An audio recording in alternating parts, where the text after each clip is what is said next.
오늘 본문 1절에서 사도 바울은 이렇게 말씀하고 있습니다. 그러므로 나의 사랑하고 사모하는 형제들, 나의 기쁨이요 면류관 아닌 사랑하는 자들아, 이와 같이 주 안에 서라 라고 말씀하고 있습니다. 여러분, 만나면 행복하고 즐겁고 헤어지면 그리워지고 생각하면 자랑스러운 사람이 있는 분은 참으로 행복한 분이지요. 그런 면에서 사도 바울은 행복자입니다. 빌립보 교회를 생각하면 사랑과 기쁨과 행복이 넘칩니다. 그래서 이 빌립보서를 계속해서 읽어보면 그야말로 연애 편지와 비슷합니다. 정말 사랑하는 한 남자가 한 여인에게, 아니 또 여인이 한 남자에게 쓰는 그런 연애의 편지와 같습니다. 여러분, 사실 따지고 보면 성경은 하나님의 연애 편지입니다. 저와 여러분을 사랑하신다고 하는 하나님의 러브레터입니다. 바울도 빌립보 교회 성도들을 생각하면 기쁘고 즐겁고, 빌립보 교회 성도들도 바울을 생각하면 행복과 사랑이 넘쳤습니다. 여러분, 창세기에 보면 가인과 아벨이 하나님 앞에 제사를 드리지요. 그런데 하나님은 동생 아벨의 제사는 받으시고 형 가인의 제사는 받지 않으셨습니다. 그럼 형 가인은 어떻게 해야 할까요? 자기의 예배가 잘못되었음을 하나님 앞에 회개하고, 그리고 동생을 축하하며 기뻐해야 함에도 불구하고 그 동생을 시기하고 질투한 나머지 오히려 동생 아벨을 시기하고 미워하고 죽이려고 합니다. 결국 가인은 그 동생을 쳐서 죽였습니다. 최초의 살인자가 되고 말지요. 내 마음에 섭섭하고 억울하고 원망하는 마음이 있다면 그것은 진실한 사랑이라고 말할 수가 없습니다. 참된 사랑이라고 하는 것은 사랑하는 것만으로 만족하며 기뻐할 수 있어야 합니다. 사랑은 주는 것이라 그랬지요. 그래서 주는 것만으로, 내가 어떤 대가를 따지지 아니하고 어떤 대가를 저 사람이 나에게 줄 것인가 그것 따지지 아니하고 그냥 주는 것만으로 만족하는 사랑, 그게 진짜 사랑입니다. 여러분, 빌립보 교회 성도들은 사도 바울의 그 선교 사역을 변함없이 잘 도운 아름다운 교회입니다.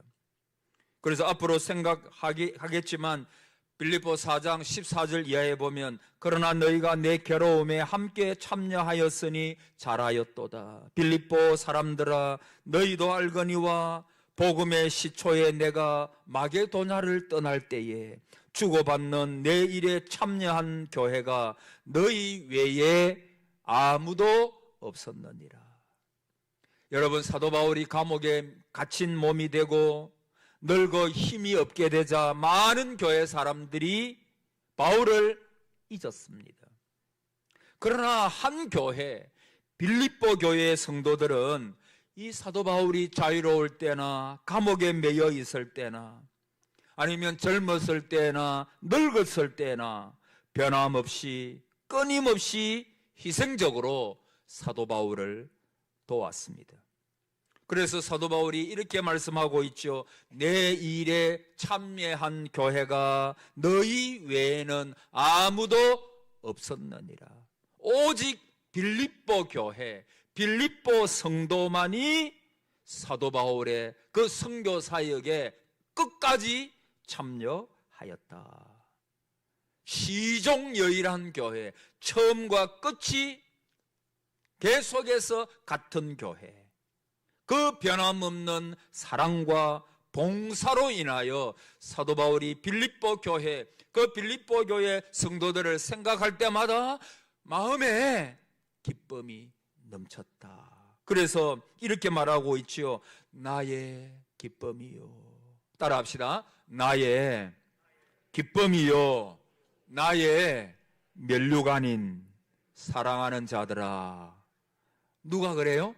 빌립보 교회 성도들이. 나의 기쁨이요.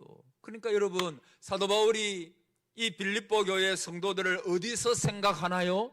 감옥에서. 그가 갇힌 몸이잖아요. 그래서 그 감옥 속에 있으면서 빌립보 교회, 그 빌립보 교회의 구성원들인 성도님들을 가만히 생각하는 가운데, 빌립보 성도들은 나의 기쁨이요 나의 면류관이다. 그 빌립보 교회 성도들을 생각할 때 그 바울은 감옥 속에서도 즐거운 거예요. 기쁜 거예요. 그리고 너희들은 나의 면류관이다. 여러분, 면류관은 옛날에 육상 경기에서 승리한 우승자에게 주는 월계수관을 가르치지요. 사도 바울은 우리 살펴본 대로 이렇게 말하고 있습니다. 내가 표대를 향하여 그리스도 예수 안에서 하나님이 위에서 부르신 부름의 상을 향하여 달려가노라, 그렇게 말했죠. 여러분, 운동선수가 경기에서 승리하고 나서 그 시상대로 올라가 상을 받듯이 자신도 신앙의 경주를 다 마치고 상을 받고 싶은 소망이 바울에게 있었어요. 그러나 그때 자신의 머리에 면류관을 서는 것보다도 하나님 앞에 이렇게 말하고 싶은 것입니다. 하나님, 빌립보 교회 성도들이 저의 면류관입니다. 다시요. 빌립보 교회 성도들 한 분 한 분이 나의 면류관입니다. 하나님의 나라에서 천국 잔치가 벌어질 때 그곳에서 면류관을 서지 않아도 그 잔치에 빌립보 성도들과 함께 참여함을 나의 면류관으로 여기겠습니다. 그것이 사도 바울의 고백이에요. 여러분, 저는 목요일에 이 설교를 준비를 하면서 그런 기도를 하였습니다. 사도 바울의 기도 말입니다. 하나님, 우리 동산교회의 성도님들이 저의 면류관입니다. 사랑하는 성도 여러분, 옆에 계시는 한 분 한 분이 여러분이 천국 가는 데 있어서 도와주는 공동체, 도와주는 사람들이라 그랬죠. 그래서 여러분들도 천국에 갔을 때 우리 다 알아보지 않겠습니까? 그때에 하나님 앞에 고백하기를, 하나님, 내 옆에 있는 이분이 내가 부산에 있는 동산교회에서 같이 신앙생활하면서 같이 신앙생활했던 나의 면류관입니다. 그렇게 하나님 고백할 수 있게 해 주십시오. 그런 기도를 했었습니다. 여러분, 미국에서 LA 올림픽이 열렸을 때 그때 뉴스를 보니까, 전에 한번 예화를 들은 것 같아요. 한 번 더 들어보세요. 그때 뉴스를 보니까 그 중국 선수가 다이빙에서 금메달을 땄습니다. 그 선수가 인터뷰를 하는데 저는 지금도 그 인터뷰를 기억하고 있습니다. 사실 단거리 경주라든지 수영이라든지 이런 종목에서 동양의 선수들이 불리한데도 그 중국 사람으로서, 더욱이 여자 선수로서 금메달을 딴 것입니다. 한 기자가 이렇게 물었습니다. 당신은 서양 선수들과 비교할 때 왜소한 체격을 가졌음에도 그들을 뛰어넘어 그렇게 유연한 몸 동작과 침착한 자세와 전혀 두려움이 없고 멋지고 놀라운 모습으로 다이빙에 성공할 수 있었는데 그 비결이 무엇입니까? 라고 아주 좀 어리석은 듯한 질문을 했습니다. 그런데 그때 이 선수가 이렇게 대답을 했습니다. 나의 어머니 때문입니다. 나의 어머니 때문입니다. 기자가 어머니 때문이라고요? 그러니까 그녀가 말합니다. 내가 어렸을 때 나는 100m 경주를 아주 좋아했습니다. 그래서 경기에 자주 나갔지만 나는 잘 넘어졌고 매번 입상권에 들지 못하고 돌아와야 했습니다. 그때마다 어머니는 저에게 늘 말씀하기를, 사랑하는 딸아, 나에게는 너가 1등 하는 것이 문제가 아니야. 너가 넘어져서 일어날 때 너의 모습이 참 아름다웠단다. 너가 일어나는 모습을 볼 때 너가 1등 하는 것보다도 그것이 나에게 더 뿌듯한 일이었단다. 그리고 이 선수가 다이빙을 시작했을 때 어머니는 걱정스러운 얼굴로 와가지고 늘 지켜보았는데, 때로는 실수도 하고 잘못하기도 하고, 그때마다 어머니가 똑같은 이야기를 그녀에게 했다는 겁니다. 사랑하는 딸아, 1등이 문제가 아니야. 나는 너가 잘못했을 때도 그거 포기하지 아니하고, 그리고 다 떠나서 너가 운동하는 그 모습이 나에게는 그냥 기쁨이야. 너가 열심히 연습을 해가지고 대회에 나갔을 때 입상하지는 못해도 너가 열심히 하면서 최선을 다하는 그 모습을 보는 것이 나에게 행복이야. 엄마가 늘 그렇게 이야기를 했다는 것입니다. 나는 다이빙 대회에 설 때마다 나의 어머니를 생각했습니다. 어머니를 생각할 때마다 즐거웠고 웃음이 나왔고, 긴장이 끊어지기에 침착하게 언제나 경기에 임할 수가 있었습니다. 그렇게 이야기를 했습니다. 여러분, 이 인터뷰를 생각할 때 저는 하나님을 생각합니다. 우리가 인생길을 걸어가다가 넘어지고 자빠지는 경우가 많죠. 지난주도 저도 여러분도 믿음으로 살고자 했지만 넘어지는 때가 분명 있었을 것입니다. 그때 하나님께서 이렇게 저는 말씀하신다고 생각합니다. 내가 꼭 1등만 원하는 게 아니야. 나는 너가 일어나는 그 모습이 더욱더 아름다워 보인다고. 여러분, 옆에 있는 성도들을 그렇게 보십시오. 우리 모두는 다 가늠한 여인처럼 부족한 존재들이에요. 연약한 존재들입니다. 언제나 실수할 수 있고 넘어질 수 있고 자빠질 수 있는 존재입니다. 그때마다 예수님은 너희 중에 죄 없는 자가 돌로 치라 그랬지요. 그러니까 사람들이 돌을 하나씩 다 던져버리고 다 그냥 돌아가서, 왜? 죄 없는 자가 누가 있어요? 우리 모두는 다 하나님 앞에서 죄인들입니다. 연약한 사람들을 볼 때 법관처럼 정죄하는 멸시의 눈길로 보는 것이 교회 성도들의 모습이 아니에요.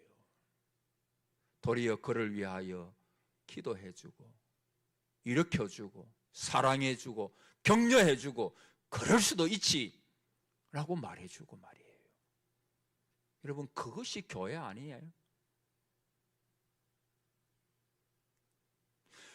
사도 바울은 빌립보 성도들을 생각할 때마다 한마디로 말합니다. 너희들은 나의 기쁨이요 나의 면류관이다. 그러므로 그 빌립보 성도들에게 이렇게 권면합니다. 주 안에 서라. 따라합시다. 이와 같이 주 안에 서라. 여러분, 바울의 신학, 바울의 신앙의 핵심이 여러분이 잘 아시는 대로 in Christ죠. 주 안에서. 오늘 본문에 보니까 주 안에 서라, 4절에 주 안에서 항상 기뻐하라, 거기도 보니까 주 안에서 항상 기뻐하라, 내가 다시 말하노니 기뻐하라. 13절에 내게 능력 주시는 자 안에서, 내게 능력 주시는 자가 누구예요? 주님, 주 안에서. 주 안에서 내가 모든 것을 할 수 있느니라. 4장 19절에 나의 하나님이 그리스도 예수 안에서, 그리스도 예수 안에, 주 안에서 내가 모든 것을 할 수 있느니라. 19절에 나의 하나님이 그리스도 예수 안에서 영광 가운데 그 풍성한 대로 너희 모든 설 것을 채우시리라. 여러분, 여기 공통된 말이 뭐예요? 주 안에서. 주 안에서. 바울은 늘 그렇게 말합니다. 주 안에서 갇힌 내가 말하노니, 주 안에서 증거하노니, 주 안에서 너희를 권하노니, 자녀들아 주 안에서 부모에게 순종하라. 계속해서, 그러니까 주 안에서, 이것이 사도 바울의 신학이요 신앙 체험이고 신앙 체계고 기독교 신앙의 본질을 말하고 있습니다. 여러분, 바울은 두 차원에서 삽니다. 육신은 로마 감옥입니다. 그는 갇힌 자가 되었죠. 그러나 그의 영혼과 그의 심령은 주 안에서 사는 것입니다. 그래서 주 안에서 갇힌 내가 말하노니 그렇게 말하고 있죠. 비록 육신은 감옥에 있지만 그의 영은 갇히지 아니하고 그 영은 주 안에 있다는 것입니다. 그래서 사도 바울은 생각도 말도 행동도 편지를 써도 전도를 해도 모든 것이 주 안에서 하는 거예요.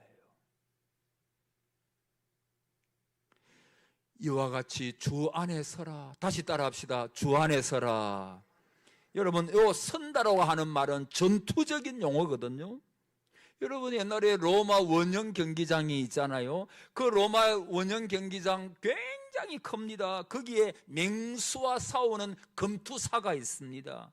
그때 검투사가 물러서지 않고 끝까지 자리를 굳게 지키면서 그 맹수를 대항하는 것을 말합니다. 영적인 싸움에서도 그렇게 하라는 것입니다. 주 안에서 굳게 서라. 병사가 전쟁 중에 적군에게 공격을 받을 때 무서워가지고 두려워하면서 자리를 이탈하고 아니면 자리에서 뒤로 물러서가지고 이탈하지 말고 도망가지 말고 너는 너 맡은 그 자리에서 그 전쟁을 하라는 것입니다. 전쟁을 하라는 것입니다. 다시 말하면 고난을 각오하고 제 자리를 지키라는 것입니다.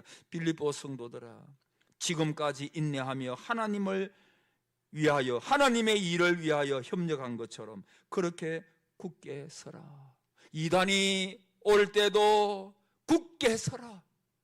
많은 환난과 고통이 다가와도 굳게 서야 한다. 여러분, 그 당시에 환난과 핍박이 많았거든요. 가난 속에서도 외로움 속에서도 굳게 서서 흔들리지 말라. 바울은 고전 16장 13절에 깨어 믿음에 굳게 서서 남자답게 강건하라 그랬잖아요. 여러분, 잘 들으세요. 우리가 신앙생활을 하다 보면 고비가 있어요. 뭐가 있다고요? 뭐가 있어요? 고비가 있어요. 여러분, 인생도 그래요. 인생도 고비가 있습니다. 인생만 그렇습니까? 내가 다니는 직장도 아니요, 교회도 아니요, 나라도. 여러분이 사업을 합니까? 사업에 어려움이 있어요. 고비가 있어요. 가정도 마찬가지입니다. 막 흔들리고 그때는 포기하고 싶고 끝내고 싶고 그냥 주저앉아 가지고 그럴 때가 있어요.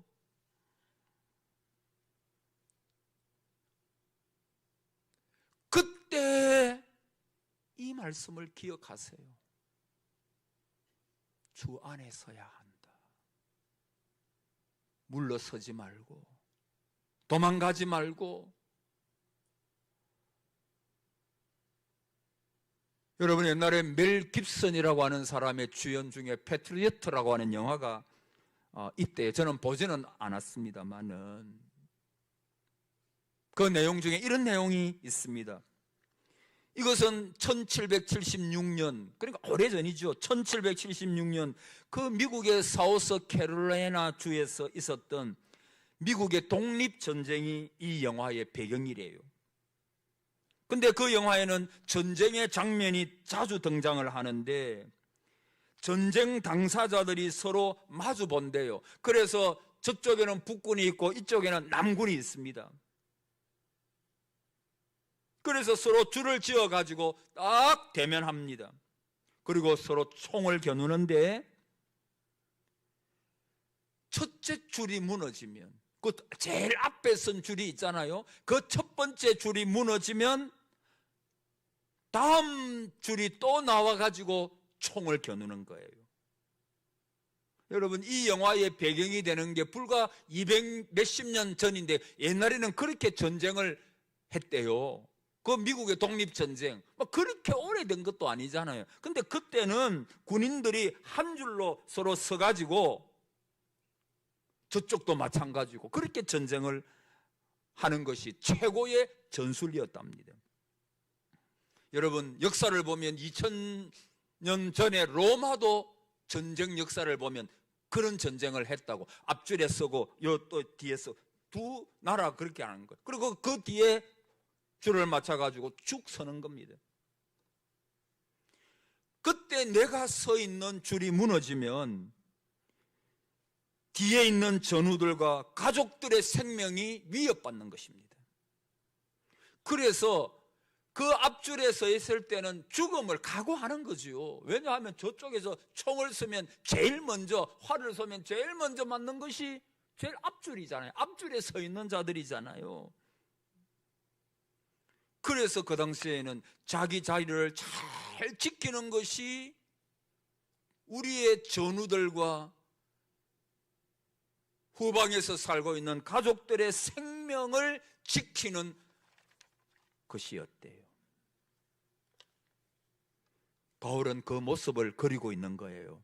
그리고 빌립보 교회 성도들에게 간절히 소망하는 것이 바로 주 안에 그렇게 서 있어라. 따라합시다. 주 안에 서라. 주 안에 그렇게 서라는. 저는 가장 앞에 흔들리지 않는 뿌리 깊은 나무처럼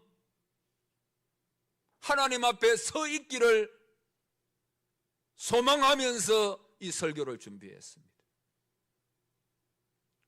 사랑하는 성도 여러분, 고비가 있을 때, 어려움이 있을 때, 눈물겨운 상황일 때 여러분의 삶에 분명히 있을 겁니다. 교회고 나라고 가정이고 다 마찬가지입니다. 모든 인생에는 고비가 있는 거예요. 그때 흔들리지 말고 뿌리 깊은 나무, 여러분 나무가 뿌리가 깊으면 아무리 흔들려도, 아니 저 앞에 제가 있는 저 사만 아파트 앞에 보면 나무가 하나 있는데, 이게 나무가 얼마나 큰지. 제가 지금 4층에 사는데 거의 4층까지 있는데 오늘도 보니까 막 얼마나 흔들리든지. 오늘 바람이 좀 불잖아요. 얼마나 이게 흔들리는지.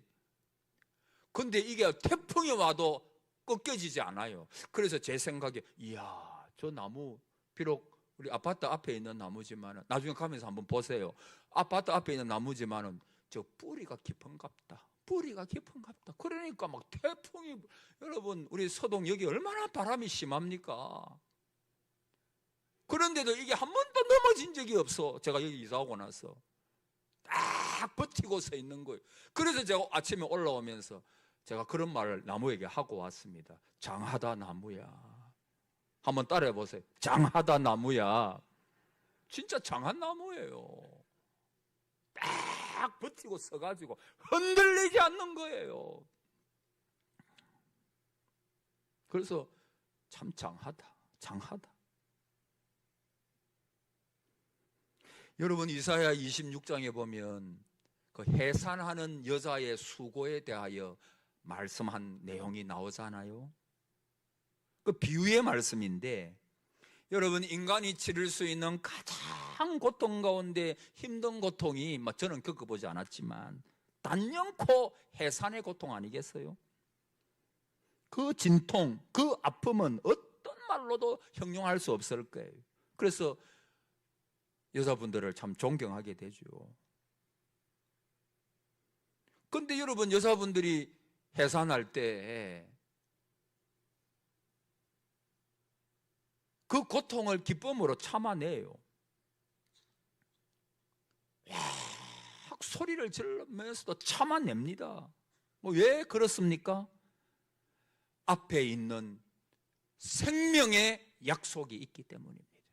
고통스럽지만 생명이 탄생되는 아름다운 귀한 때잖아요.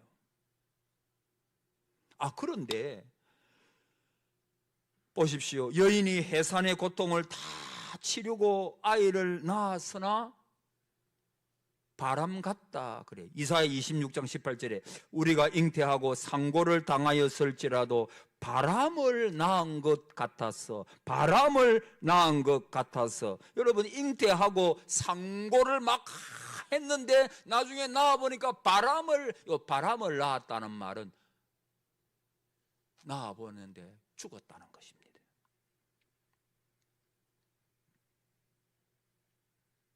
여러분, 그때 얼마나 고통스럽겠어요? 여인이 해산의 고통을 치르고 나서 자녀를 낳았는데 낳고 보니까 그 애가 죽었어요. 그 실망감, 상심은 말로 못하는 것입니다. 모름지기 고통이라고 하는 것은 그 끝에 기쁨의 약속이 있어야 참아낼 가치가 있는 거예요.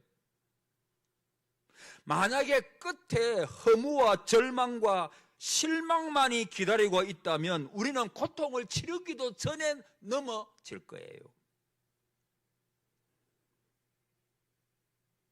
여러분, 고통은 있을 수가 있으나 그 고통 다음에 결론이 가치가 있고 의미가 있고 생명이 있다면 그 고통은 참아낼 수가 있고 치를 만한 것입니다.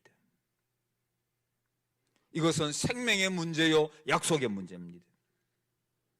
내 앞에 닥친 이 고통이 분명 소망적이요 생명적인 약속으로 이어져 있다면 우리는 어떤 고통도 마다하지 않을 것입니다. 문제는 여기에 있습니다. 소망의 문제요, 약속의 문제입니다. 여러분, 이것은 추상적인 문제가 아니고 동화 속의 문제가 아니라 실제적인 문제입니다. 왜 주 안에 서야 합니까? 오늘 사도 바울은 감옥 속에 있으면서 나의 기쁨이요 나의 면류관인 빌립보 성도들아, 나도 지금 고난 가운데 있고 언제 죽을지 모르는 그러한 죄수의 몸으로, 죄수 아닌 복음을 위하여 고난받는 그 몸으로 이곳에 있지만 나는 주 안에 선다, 나는 주 안에 서 있다. 너희들도 어떤 상황 가운데서도 앞에 있는 영원한 생명을 바라보고 영광스러운 미래, 생명의 역사를 바라보고 흔들리지 말고 주 안에 굳게 서라. 할렐루야. 그렇게 말하고 있는 거예요.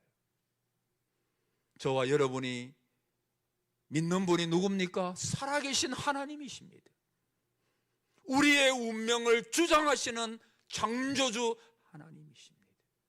우리의 믿음은 결코 실망이나 죽음으로 끝나지 아니하고 영원한 천국의 기업을 받을 길이 바로 저와 여러분이 가고 있는 믿음의 길이에요. 그래서 예수님은 말씀하셨잖아요.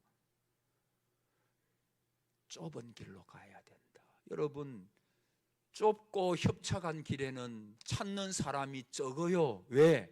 어려우니까, 힘드니까. 근데 여러분, 그 길이 무엇으로 연결되는 길입니까? 생명으로 연결되는 길이에요. 그것이 생명길입니다. 그러므로 자, 반대로 생각해 봐요. 넓은 문, 넓은 길에는 찾는 사람이 많아요. 왜? 쉽거든. 그래서 많은 사람들이 대부분 넓은 길로 가요. 근데 그 길은 결론이 뭐죠? 멸망이에요. 그래서 미래를 바라보는 자는, 천국을 바라보고 영원한 기업을 바라보는 성도는 넓은 길로, 세상 사람들이 따라가는 그 길로 결코 갈 수가 없어요. 왜? 그 길은 망하는 길이거든. 멸망하는 길인데 왜 그 길로 가야 합니까? 우리가 생명길로 가야죠. 할렐루야. 생명길로 가야 돼. 생명길로. 여러분, 주 안에 서는 거 어떤 때는 참 십자가처럼 느껴질 때가 있잖아요. 주를 위하여 희생하고 봉사하고 어떤 때는 직분도 십자가 같아. 근데 제가 늘 후배에게 해주는 말이 뭐냐 하면, 특별히 후배들 저들을 따라오는 전도사님, 강도사님, 젊은 부목사님들에게 늘 하는 말이 뭐냐 하면 주의 길은 두 가지. 첫째, 십자가의 길이다. 고통의 고난의 길이다. 근데 두 번째가 더 중요한 거예요. 따라합시다. 영광의 길입니다. 영광의 길이에요. 영광. 한 번 태어나가지고 일생을 살면서 하나님이 나를 부르셨어. 그 주의 종의 길을 간다. 그것이 어려운 길이고 십자가의 길이고 어떤 때는 포기하고 싶은 길일 수도 있으나, 그러나 더 중요한 게 뭐냐? 영광의 길이에요. 영광의.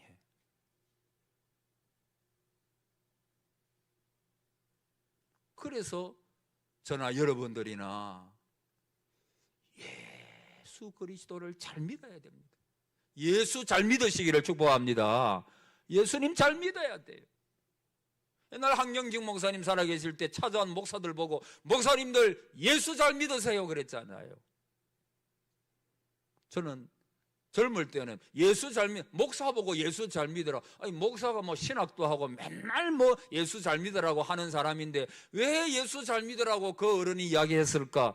요즘 들어서는 그 말씀이 그렇구나.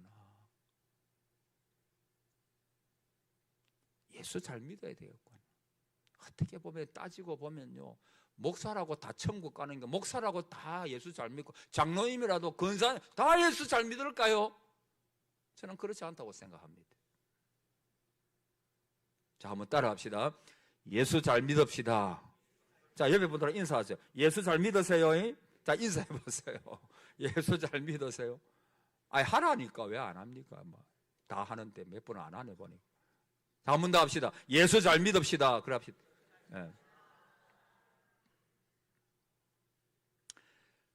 하나 말씀하고 마칩시다. 예수님께서 베드로, 야고보, 요한을 데리시고 변화산에 올라가셨죠. 높은 산에 그게 이제 변화산입니다. 그리고 기도하신 다음에 당신의 몸을 변형시킵니다. 그래서 성경에 보면 변형대사고 말씀이 나와요. 헬라 원문을 찾아보니까 요 변형됐다 이 말은 메테모르포테라고 하는 말입니다. 자, 어떻게 변화가 되었느냐? 그 옷이 광채가 나며 세상에서 빨래하는 자가 그렇게 희게 할 수 없을 만큼 심히 희어졌다. 그렇게 말씀하고 있어요. 말로 표현하기 어려울 정도로 놀랍고 영광스러운 모습이 바로 이러했다는 것입니다. 자, 근데 이 변화는 사실은 외적인 변화가 아니라 내적인 변화를 가리키는데, 내부에 자리하고 있던 본질적인 모습이 밖으로 드러나는 변화를 가리켜요. 자, 예를 들어서 여기 보석이 하나 있다고 생각해 봐요. 자, 이게 보석은 아니에요. 이게 보석이라고 생각해 보십시오. 근데 이 보석에 막 먼지가 묻어 있고 때가 묻어 있고 보석처럼 안 보여요. 근데 어떤 사람이 이런 물티슈나 이런 걸 가져와 가지고 깨끗하게 먼지 닦고 거기에 있는 모든 더러운 걸 다 닦고 나면 이게 보석이라는 것이 드러나잖아요. 근데 여러분, 그게 원래 뭐였어요? 원래 보석입니다. 이것이 그냥 먼지가 묻어가지고 보석이 아닌 것처럼 보였지만 다 닦고 깨끗하게 하고 보니까 이게 보석이에요. 왜냐하면 그게 보석이었으니까. 진짜 보석이었으니까. 예수님께서 변화산에서 변형대사 그랬잖아요. 예수님께서 변화되셨는데 예수님 원래 영광스러운 분이셨어요. 근데 사람의 눈이 그걸 못 보는 거예요. 근데 그 변화산상에서 예수님께서 아름답게 변화되는 거, 그게 메테모르포테, 변형대사라고 하는 모습. 감추어졌던 영광이 계시되는 거예요. 모습이 드러나는 것입니다. 미래적인 모습이 드러나는 것입니다. 여러분, 저와 여러분도 마찬가지입니다. 저와 여러분은 어떤 때는 부족하게 보이고 연약해 보이고 별거 아닌 것처럼 우리가 보일지라도, 여러분, 우리가 주님께서 오실 때 우리가 영광스럽게 변화될 것을 믿으시기 바랍니다. 우리는 놀라운 사람들이에요. 내 속에 보석이 있어요. 성령님께서 거하가지고 주님께서 역사하고 계세요. 그래서 믿는 성도 한 분이 얼마나 귀한지 몰라요. 하나님의 나라 갔을 때 우리가 그렇게 변화될 것입니다. 이런 것들을 생각하면서 사랑하는 빌립보 교회 성도들아, 지금 너희들이 이 빌립보 성도들이 환난 가운데 있거든요. 고난 가운데 있거든요. 그래도 너희들이 지금까지 잘 견디고 참고 지금까지 믿음으로 왔다.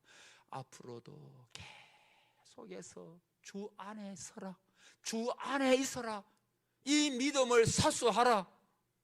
그러면 영광스러운 모습으로 변화될 날이 올 것이다. 사도 바울이 지금 그 이야기하고 있는 것입니다. 여러분, 근데 이게 내 힘으로 될까요? 안 돼요. 근데 주님이 약속하셨죠.